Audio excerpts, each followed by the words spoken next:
오랜만에 찾은 시골 친정집. 어질러져 있는 집안을 보고 여성이 양팔을 걷어붙이고 열심히 치웁니다.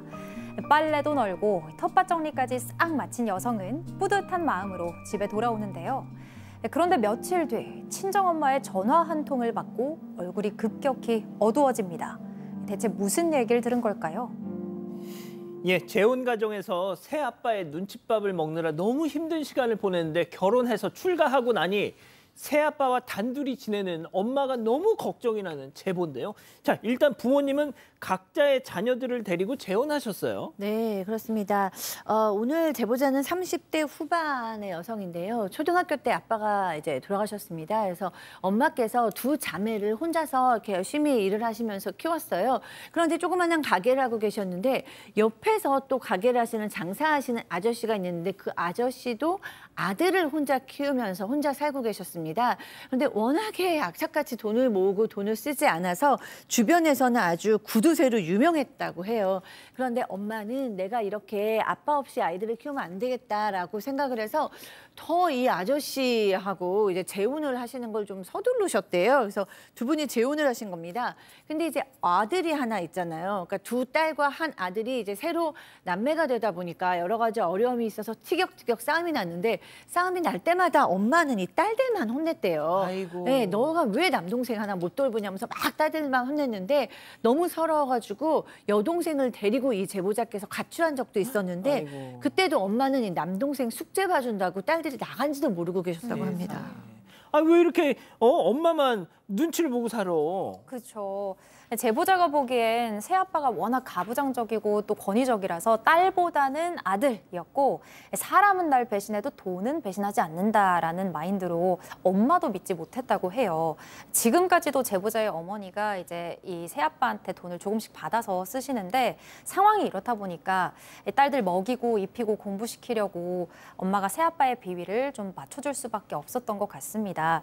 제보자는 하루빨리 집에서 나가서 따로 생활을 하고 싶었다고 합니다. 마침 새아빠가 제보자를 불러놓고 기숙학교에 가보면 어떻겠냐라고 제안을 해서 제보자가 알겠다고 했고 이듬해에는 여동생도 집에서 나와서 직업학교를 다니게 됐습니다. 제보자와 여동생 둘 다 낮에 일을 하고 밤에 공부를 했기 때문에 등록금이나 생활비는 거의 들지 않았는데요. 이와 달리 남동생은 집밥을 먹으면서 일반 고등학교를 다녔습니다. 이후에 제보자는 또 대학에도 가고 싶었는데 새아빠가 여자는 돈 잘 벌고 시집 잘 가면 그만이지 대학은 안 가도 된다. 이렇게 딱 잘라 말해서 결국 대학 진학은 포기를 했다고 하고요.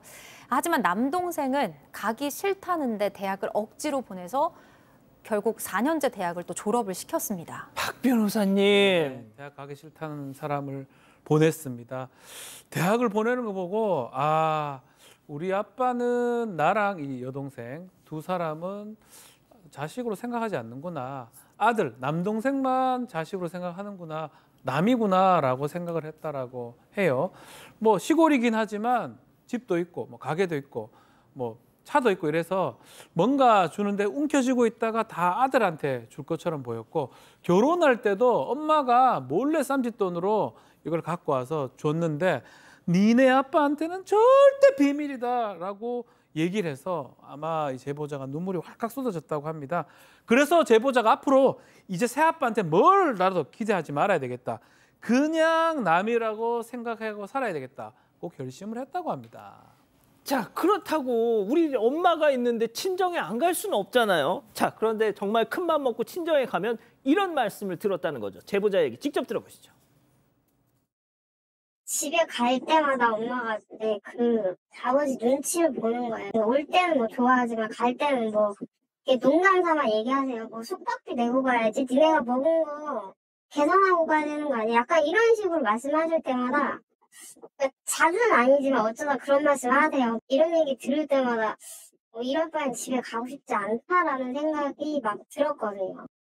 자, 친정에 온 딸과 사위한테 숙박비 내고 가야지. 이 말 속에 뼈가 있지 않습니까? 그러니까 농담으로 듣기가 어려운 얘기인 게 그러니까 또 엄마는 친정엄마가 불편해하고 새아빠 눈치 보고 엄마가 그러니까 이 사연자분도 친정 가는 게 마음이 편치가 않은 겁니다. 근데 얘기가 좀 듣다 보면 더 심각해요. 얘기한 것처럼 하룻밤 묵기라도 하면 누가 입이 늘었다고 냉장고가 텅 비었네? 이 정도면 계산하고 가야 되는 거 아니야? 아, 숙박비 내야 되는 거 아니야? 그러다가 또 용돈이라도 봉투라도 드릴자 하면 야 나중에 좀 더 넣어줘 써라 뭐 이런 얘기를 하질 않는가. 그러면서 아니 니네 엄마는 돈 관리 못하니까 나한테 주면 된다. 돈에는 또 그렇게 또 계속 밝히죠. 게다가 이제 아니 친정집에 오면 김치나 반찬 같은 거 딸한테 싸주고 싶으실 거 아니에요. 당연하죠.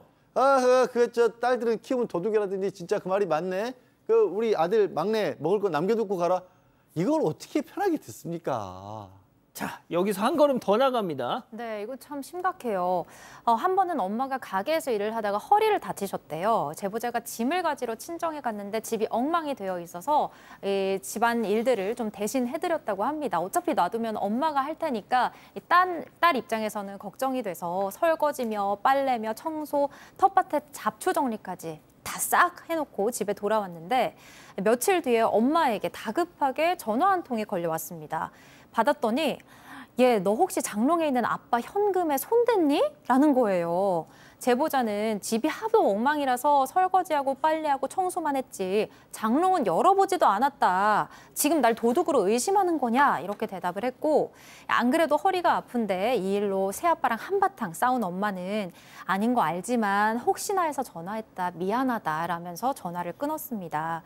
나중에 들어보니까 이 새아빠가 다른 데에다가 이 현금을 두고 착각을 했던 거예요. 그럼에도 불구하고 사과 한마디 하지 않고 빈집에 딸들 오게 하지 말라고 엄하게 문단속을 지시했다고 합니다. 박 변호사님. 아우 제가 화가 나는 건 아니고요. 자, 이 제보자가 그게 화가 납니다. 결혼하면서 더 그런 생각을 가진 것 같아요. 엄마가 가게에서 뼈 빠지게 일을 하는데 뭔가 대접을 받지도 못하고 엄마가 불쌍하다 느껴지는데 심지어는 엄마한테 들어보니까 아빠한테 손찌검도 좀 당하는 것 같습니다. 이런. 그 얘기 듣고는 더 이상 안 되겠다 생각이 들어서 남동생한테 자 이런 일이 좀 있는데 어떡하냐 이러니까 남동생이 더 말하는 게 좀 가관입니다. 정 힘드시다면 누나가 연시켜라고 대수롭지 않게 이렇게 받아들여서 그게 또 기가 막히고 황당했다고 해요. 아마 이 아들 남동생은 이혼하든가 뭐 말든가 관심도 없다 그러고 요거를 보면서 엄마의 인생이 너무나 불쌍하고 너무나 화가 났다고 합니다. 자, 그래서 이 제보자 따님이 이혼 얘기를 꺼내셨어요, 어머니한테. 자, 뭐라고 했을까요? 직접 들어보시죠. 아니 엄마도 좀 저기 하면 그냥 아빠한테 얘기해서 위자료 받고 그냥 헤어져 이렇게 했더니 그 아버지라는 사람이 뭐 돈 얼마나 주겠니? 돈 1원짜리도 안 주고 내쫓을 것 같은데 차라리 그럴 바에는 죽을 때까지 같이 옆에 있는 게 차라리 낫겠다. 그러면 너한테 도움이 되지 않을까. 그런 식으로 말씀하세요. 아유, 교수님. 네, 지금 뭐 어머니께서는 이제 뼈 빠지게 일하시고 그러다 보니까 우울증도 오시고 몸도 안 좋으시고 이러는데 자식한테 짐이 되기 싫다는 생각을 하고 계시는 것 같고 여러 가지로 학습된 무기력 증상도 있는 것 같아요. 내가 도망가긴 어딜 도망가나 이런 생각을 하시는 것 같아요. 제가 봤을 땐 폭행이 있기 때문에 폭력이 있기 때문에 무조건 엄마의 안전 확보를 먼저 해드려야 될 것 같고요. 안전이 확보된 후에는 뭐 지금 병원도 좀 우울증이 있으시다 그러니까 치료도 받고 상담도 받고 법률 조언도 받고 경제적인 거에 대한 의논도 따님들하고 해야 될 것 같습니다. 그래서 이혼이 되던 뭐든 결국에는 엄마가 또 스스로 결정을 하셔야 이혼 후에 오는 무기력이나 우울증도 막을 수 있기 때문에 안전 확보와 어머님과 함께 좋은 결정을 내는 과정이 필요할 것 같습니다. 양 변호사님, 이건 법으로 좀 해야 되겠다, 이거는. 이거 사실 이제 법적으로 따지면 재산분할 하면 어머니 절반가량은 권리가 있다라고 봐야 되고요. 뭐 이론도 안 주는 건 불가능합니다. 다만 이 상황은 이 세대가 지금으로 치면 60대 정도하고 또 그 밑에 정도하고 인식이 완전히 달라요. 그 또래 분들만 해도 여성이 독립해서 지내는 것에 대한 부담감이 굉장히 큽니다. 그래서 심리적으로 얽매여 있고 아직도 어머님은 사실 딸들 걱정을 하고 있는 거예요. 근데 따님들이 상담을 좀 통해서 재산분할했을 때 확보할 수 있는 재산은 어느 정도 되는지 그리고 어머님이 독립해서 사시는 건 어려워요. 저기서는 딸들이 모시고 산다라면 그나마 좀 가능성이 있을 것 같거든요. 그런 현실적인 부분을 다 고려를 해서 그다음에 이제 이혼을 하셔서 모신다면 저기서 좀 독립을 시켜드릴 수 있지 않을까 싶습니다. 그렇군요. 자, 별별 상담소 이렇게 마무리하고요.